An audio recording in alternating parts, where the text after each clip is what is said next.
So if you don't got no sauce, then you're lost. But you can also get lost in the sauce. You can get how you get lost in the sauce? After recent violent arguments about whether or not hot sauce should be refrigerated after opening, I have now broken all my hot sauce bottles. Oh, it says it has to be refrigerated on the bottle.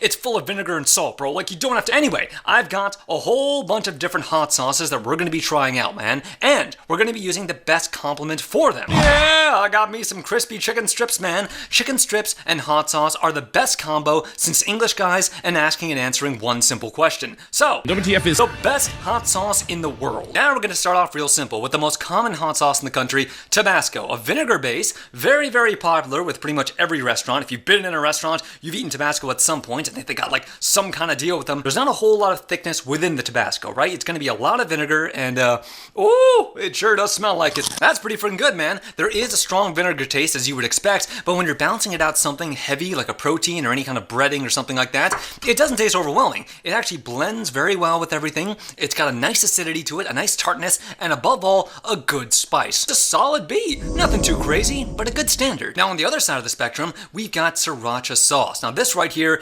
bird's eye chili straight out of Thailand, and it's very, very popular among Americans. Look at that thickness right there, man. We're looking at basically a ketchup-like consistency. Personally, I've always liked a hot sauce that has a nice, really richness to it, right? So I can get in there, I can swirl, I can coat the whole thing in it. It looks like it's going to be pretty good, albeit kind of went heavy on it.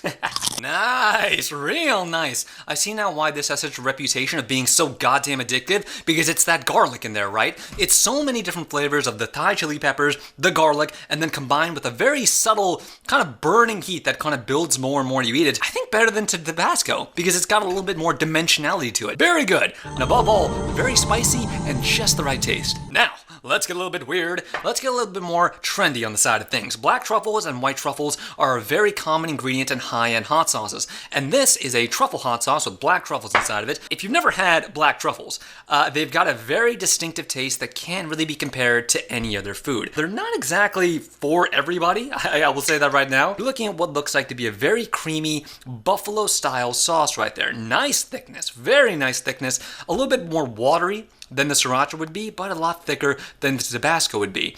Oh, and by far the best smell out of all of them.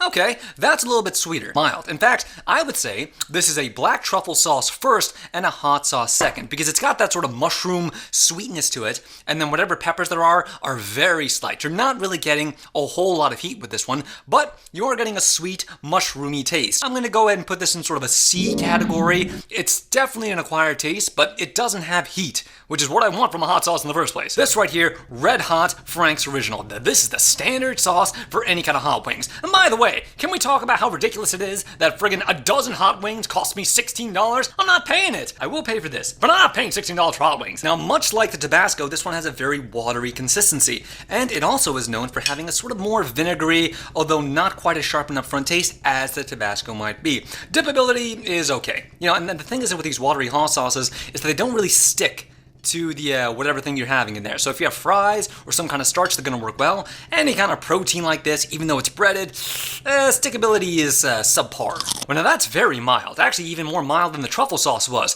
But it has a ton of zip to it. It has a lot of tanginess to it, and it's not necessarily coming from the spice itself. Rather, it's sort of the distillation of the vinegar and the cayenne pepper that gives it kind of this like lemony taste to it. And I think to get any real sort of enjoyment out of it, you gotta drown whatever you're having with it in this sauce. Not bad at all. I give it a solid B+. Yeah, that's pretty decent. Yo, let's go south to the border then, huh? Orale! We got some of this Belle Yucateco stuff right here. Now, you haven't seen this. I'm gonna have a couple of indie sauces out here that you've never seen before. This, very popular, man. If you know anyone from like a Guatemala or anybody from like Honduras or something like that, they mess with this stuff right here. Oh my lord. It sort of does have that consistency of, watered down ketchup. Once again, we're kind of in the middle ground here. Reminds me of like that green ketchup that they used to have a while ago, that purple and green ketchup. Yeah, that was gross. Woo! That's good stuff right there. Spiciest one by far. The spiciest one by far. But not just that. Oh, it's got these nice little floral notes to it, it's got fruity notes to it, and there's a lot of onion. This thing is packed with not only fruit notes, but onion notes, garlic notes, and the actual habanero itself. It is too much of that. Oh, 2 bites of that right there, and I'm panting, man. This is really delicious. That's an A. That is an A, no doubt. And rounding out the classic Americana sauce, we've got Louisiana Hot Sauce, the perfect hot sauce. Look at that. Look at that cockiness. Look at that. It's got such an ego on it. Oh, I love it so much. Very similar to the, wow, that is pure water. Oh, my good God almighty. Are you seeing this? Look at this madness, man. It's flowing out from the spout as if Jesus put it out, hoping it's going to adhere to it. It kind of is. Wow, that is so watery. And yet there's a smack of ham to it. No, that's too much vinegar. That's too much vinegar. That went too much in the other direction. There's no pepper. There's no salt. All that is pure vinegar. You've got like a little sprinklings of all those things in there, but to call this thing perfect, it certainly is not. That's a D. That might even be a D minus, man.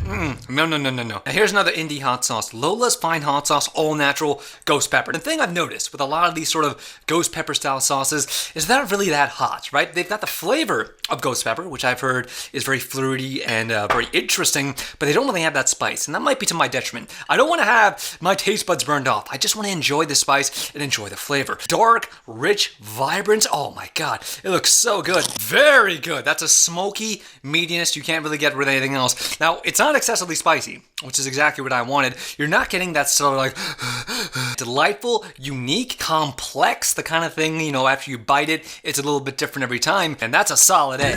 That's a solid A for sure. This stuff right here is on every Mexican table, bro. It's like this and Tapatio. Like, it's the standard go-to Mexican hot sauce, right? It's kind of like the gatekeeper. You go into someone's house and they cook you up something and they got some of this right there on the table. You know you're about to have a good meal. It's velvety in a sense, isn't it? It's got this velvety niceness to it. Not too thick, not too heavy, but also not too heavy. And look at that stickability. Oh yeah, this is gonna be good. Straight up spicy ketchup, man. You're gonna be tasting tomato first, pepper second, and then a little bit of garlic to sort of lift everything up. It's fantastic. Heat scale, I'm gonna say it's mid-tier. The more you have it, the more you build it up, like so many others. But it's that tomato that kind of rounds everything out. That's an A. And I'm noticing that the best hot sauces we've had so far are the sort of like Mexican, Latin hot sauces. Now, what happens when we combine the Mexican sensibilities with American sensibilities? You get Tabasco, Chipotle. Oh God. Oh God.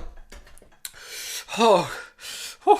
This one right here is said to have the best of both worlds, and it's also said among chili heads to have the best legacy in the Tabasco brand. Look at that right there. It's almost resembling a soy sauce of sorts. It's got the wateriness of a Tabasco, but it's got this sort of richness of a really nice high-end soy sauce. That's umami right there. That's umami right there. The salt and the heat level is not quite up to standard. The taste is fantastic, don't get me wrong. Very sweet, very interesting, very intricate. You can tell there's sort of a complexity there, but it doesn't quite have the spice of some of the other Mexican sauces, and it doesn't have that vinegar kick of the American sauces. It's kind of like in this weird in-between, but that's gonna be about a C+ right there. Belle Yucateco is the best hot sauce of the bunch, man. It's fantastic. You can have a lot of it. It's got a great heat level to it, and also, it's not fatiguing. You can have it over and over and over again, with a close second being, of course, the Lola's ghost pepper sauce. Either one of those, you can't go wrong. It isn't much to have nothing to lose. Shit is dangerous, bumping heads when they got something to prove.